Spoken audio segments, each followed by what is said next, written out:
a dictator, a cannibal, a madman. These are just a few words used to describe one of Africa's most notorious rulers, General Idi Amin Dada.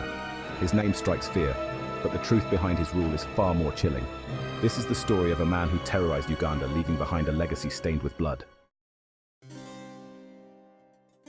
Idi Amin was born around 1925 in Koboko, Uganda, to a humble family. His military career began in the British colonial army, where he quickly rose through the ranks. In 1971, taking advantage of the chaos, he seized power in a military coup, deposing President Milton Obote. At first, many Ugandans welcomed Amin as a savior, but the euphoria would soon turn to horror. Once in power, Amin unleashed a reign of terror. Over 300,000 Ugandans are estimated to have been killed during his 8-year rule.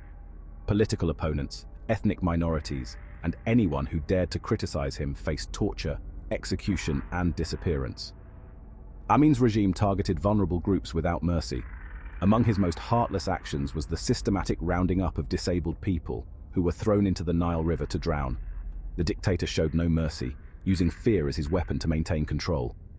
Amin's hunger for power knew no bounds, and rumors spread that he practiced cannibalism, eating the flesh of his enemies to absorb their strength.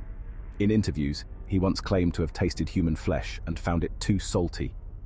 Whether true or not, these allegations only heightened the terror he instilled in Uganda, painting the picture of a man who was beyond humanity.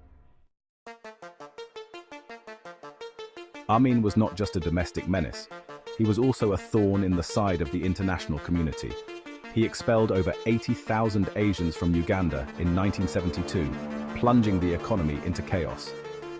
He taunted global powers, declared himself the conqueror of the British Empire, and even offered himself as the King of Scotland.